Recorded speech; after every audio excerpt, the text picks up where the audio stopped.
welcome. But thank you for welcoming me and my family. It has just been so lovely to be here and have so many of you just reaching out and saying hello and welcome. It is forgiveness, and so I guess I should say forgive us for having more Californians in your beautiful state. But we are thoroughly in love with it, so thank you. When Reverend Richard Mirage told me a month or so ago, he said, well, we're going to be in a series called Your Spiritual Quest, The Adventure of Your Life. And I thought, well, that sounds amazing, right? And then he added, and on your Sunday, the topic will be forgiveness. Okay, then. We're going to do a deep dive right in there together, with the real serious spiritual stuff. Because forgiveness is not easy. Am I right? Right. Oh, that was very clear. Okay. Yeah, because if you want the adventure of your life, if you want a spiritual quest, try a forgiveness practice. In fact, forgiveness may be the number one way to jumpstart your spiritual quest. Does anyone struggle with forgiveness? Oh, good, I'm not alone. So happy. Yeah, see, forgiveness can be really, really challenging when we know that we need to forgive the person who did something like cut us off in traffic, right? The person who snuck in front of us in the grocery line. The child who drew the crayons all over our brand new painted walls. You know, those are the times that instead of getting angry or frustrated or lashing out, when we can make a new choice to forgive, to breathe, to bless that person, to show compassion towards them. It's a spiritual quest to apply forgiveness towards someone who has hurt our hearts. We've all had our hearts hurt, whether it's a friend or a family member, a neighbor. That can be hard to forgive. It's a spiritual quest and probably the biggest adventure of life to forgive ourselves. Forgive ourselves for the things we've done, said, thought that we wish we hadn't done, said, and thought. So forgiveness is definitely a spiritual adventure, and it can lead to our greatest spiritual transformation. Forgiveness can lead to our greatest spiritual growth. And part of why it's so challenging, too, is because forgiveness is a spiritual practice, but it also incorporates two other spiritual practices, being self-awareness and self-care. The self-awareness to know when we need to forgive, and the self-care to do so. And am I going to do so when it's right for me? When I'm comfortable doing so? So I graduated from the field ministry program in 2022 with Unity Worldwide Ministries. And in 2 years of interviews, I could always count on the same two questions. How self-aware are you? And are you incorporating self-care? Because self-awareness is important, right? Are you self-reflecting so that you can then act from a new perspective? And self-care, are you taking care of yourself? Because I'll tell you right now, if I am tired and hungry, it is really hard for me to employ any spiritual practice, let alone forgiveness. I'm actually probably going to be asking you for forgiveness for my hangry attitude, right? We need to be taking care of ourselves so that we can employ spiritual practices. So forgiveness, as most of us have probably experienced, is not easy while we're on our spiritual human journey. And yet, forgiveness frees us. It frees us to have the life we want, a life of inner peace, a life of joy, a life of lightness, a life of compassion. So in reflecting on forgiveness, I started to really sit with and realize, I think there's 4 components to forgiveness, and they're not steps because you can do them in any order. But from my own experience, I realized there's 4 components. The first one being forgiving self, right? Forgiving ourselves. The second one being forgiving the other person and releasing them to their highest good. The third being, if I'm not ready to forgive, perhaps I could set the intention to do so and forgive myself for being in that space of not being able or ready to forgive yet. And then the fourth component, asking myself, how do I want to spend my one precious life? Where do I want to put my focus? Do I want my focus to be on the present or the past? Because if we're talking about forgiveness, then we're talking about something that's happened in the past.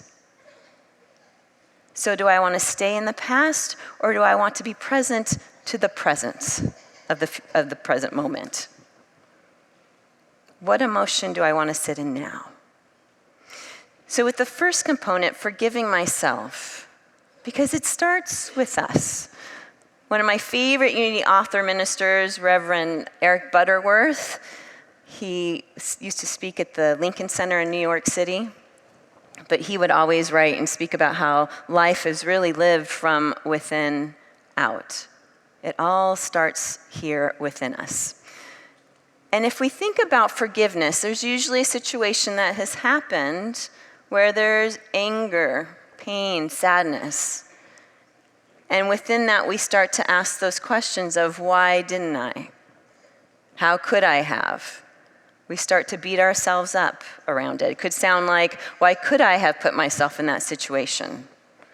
Why did I say that? Or why didn't I say that differently or do that differently? How could I have let them do that to me? Right? We start to ruminate in these questions that really are just beating ourselves up. And so I read this great post on Instagram. It's full of knowledge. But this one said, instead of judging the things you said or did, why not forgive that part of you that is judging? Wow. Yeah. Instead of judging the things you said or did, forgive that part of you that is judging. So maybe we start with the question, how can I be more kind to myself so that I may move forward? How can I be more kind to myself so I can move forward and be in this present moment? So there's a story of two monks. Maybe some of you have heard it before, but there's two monks and they're not allowed to touch women.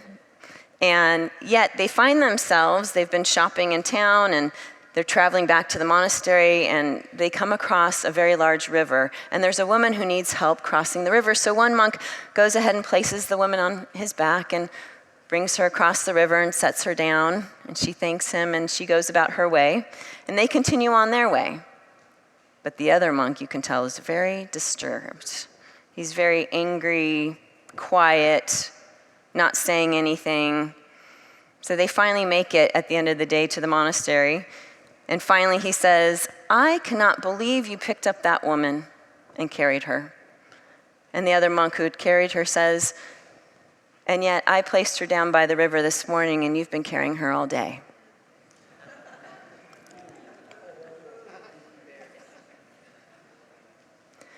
Place it down. Forgiveness opens up the space within us to show ourselves more kindness, to allow more joy to enter, to be lighter, again, to be present to the presence of life. So I often think of those parts of us that don't want to forgive, that anger, right? It's like this box or this blob inside of us. And yet when we release it, we open up the space within us to bring in what we want more of. What do I want to experience more of? Let me make room for it. Because forgiveness is for us. So we can keep holding on to the transgression, whether that's a transgression against ourselves or someone else, or we can release it. So anger is energetic, and it's like this energetic chain or rope, again, that we can keep grasping onto or we can let go. Or it's like that fire, that angry fire that burns within us. And we have the power to extinguish it, And when we do, just like the forest fires, we see that there's new growth. There's new beauty. It opens up the space for what do I want to experience. And forgiveness, just so we're clear, because I want to make sure that this is real obvious too. We're not saying what someone has done, their actions, because there's some really horrendous actions. We're not saying that those actions were okay. We're not approving of what has been done. But what we are doing is we're allowing forgiveness to release us from carrying the pain so that we can put it down. So I have a personal story around forgiveness. At the end of 2015, I suddenly had Bell's palsy in the right side of my face. It's facial weakness. Then by New Year's 2016, I had nerve pain and weakness in my face, top of my head, down the back of my head, down the right side of my body, and then over to both of my lower legs, my feet. So my doctor originally thought it was shingles, and then she thought it wasn't shingles. It set us off on a 14-month plus journey of a medical mystery and doctors and tests. I'll just give you the good ending, is that it turned out to be shingles, but it was a strange chronic shingles that I'm now cured of, so that's yay. Yeah. But in 2016, we had no idea. And so she and the neurologist I saw at that time, they wanted me to do a spinal tap, a lumbar puncture. Now, usually I'm very, very good at listening to my intuitive guidance. Hello, I'm here at Unity Phoenix. But this time, in this moment, I didn't, and I just knew I should not go to this appointment. I knew I should not get the test done. Everything inside me said I should cancel this, and yet I didn't. I went to the parking lot. We were in the parking lot. My husband was there, my husband Juan, and I'm crying, and I'm saying, I should not have this done. And he said, I will take you home. You do not have to have this done. But then I felt bad for the office staff and the doctors, any other people pleasers. Yeah. So then I'm up in front of the door of the office and I'm bawling, I'm crying. I do not want to go in. I know this is the wrong thing to do. And my husband Juan is still saying, I can take you home. You do not need to do this. No, let me just go and explain why I don't want to have it done. I go and I have the procedure done. The next day I'm in the ER with a spinal fluid leak. The next day, I could not sit without being in excruciating pain for more than 5 minutes. It actually took me a year to work up to being able to sit for an hour without excruciating pain. And so this gets us to that question of, and so how do I go about forgiving? And when do I know when I'm done with this forgiveness stuff? When do I know I have forgiven the situation or the person? So for myself in this situation, I first started with me. I needed to forgive myself for not listening to my inner knowing, not listening to that spiritual attribute of wisdom, discernment. And I told myself, I was doing the best I could with the consciousness that I had in that moment. But moving forward, I'm going to be gentle with myself. I'm going to listen to my inner voice. And I'm going to forgive myself a little bit more every day. And then to the doctor. Now, sometimes we think in the forgiveness process we need to have that person right there. But I will tell you there's certain situations you should not have that person right there. And so I would visualize the doctor standing in front of me. And I would say, I know you were doing the best you could with the education and experience you had in that moment. I forgive you, and I release you to your highest good. And as I was saying this, I would place him in this bubble of light. I would place him in God's light, universal love. And so as I said, and I release you to your highest good, I would actually feel myself cutting the energetic connection between us. You could take scissors, you can white, bright. I just imagined us cutting and watching him float away in this bubble of light to his own highest good. Now, how many times did I have to do this?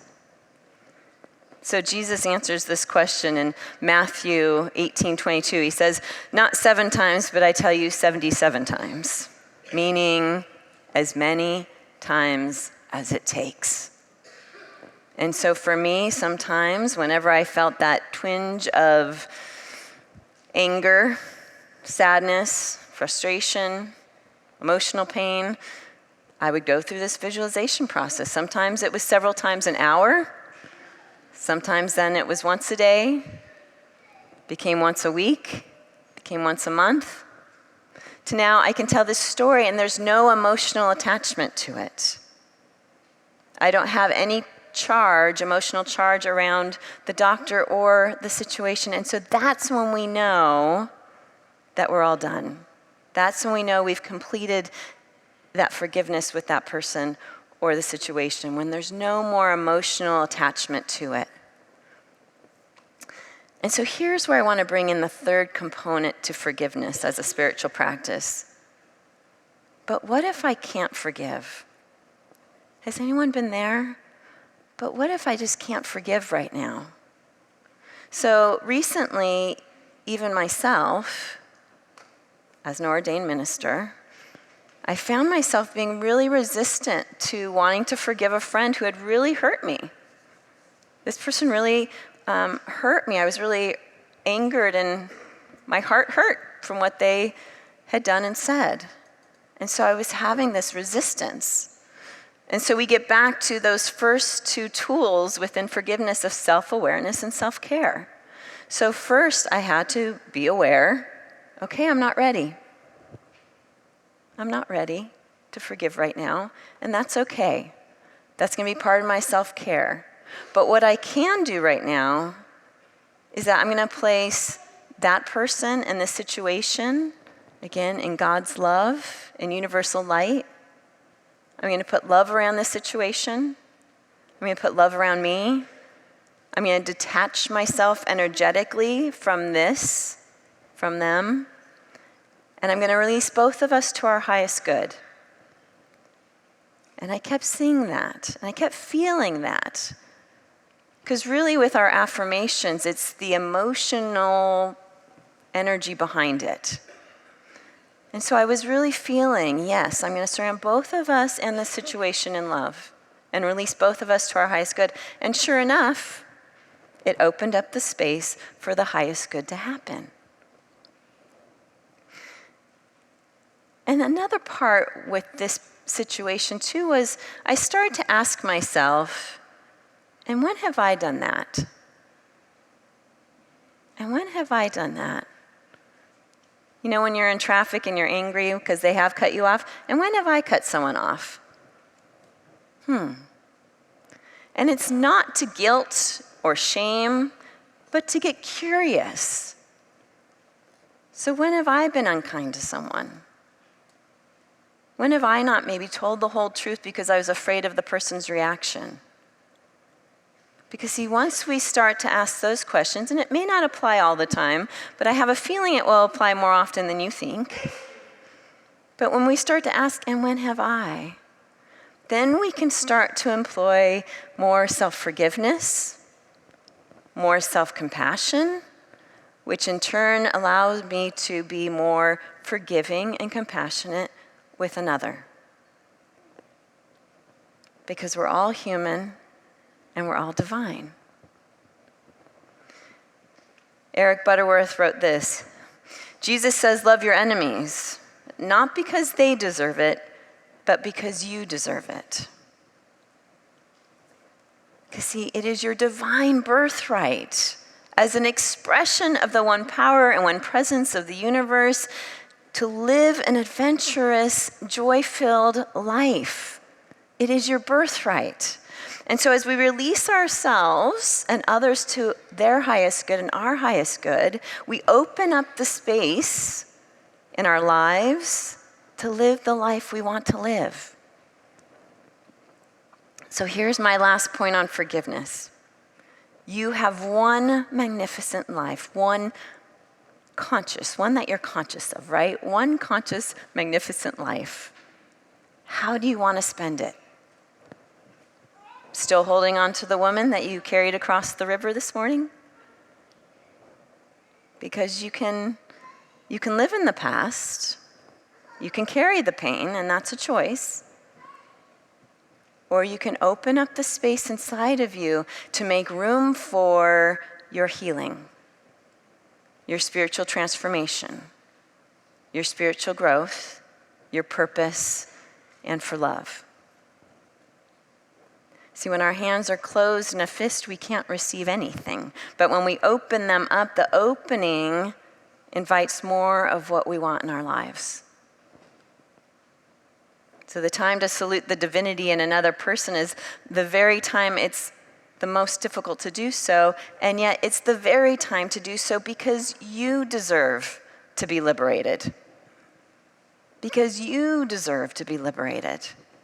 Because you, my friends, are an extension of God, of love itself. You are God in human form. And so treat yourself with all the loving kindness you would an expression of God. Because that is what you are. And by applying the spiritual practice of forgiveness, you embark on an adventure of your life that allows you to show up fully, to go deeper than you have before, to roll with the changes, to dream big, to love large. In other words, to be fully engaged in your spiritual quest and a life well lived. Are you ready? Yes. Are you ready? Yes. Okay. Well, then you've been given an affirmation card. Will you say this affirmation with me, please? And you'll place your name in there.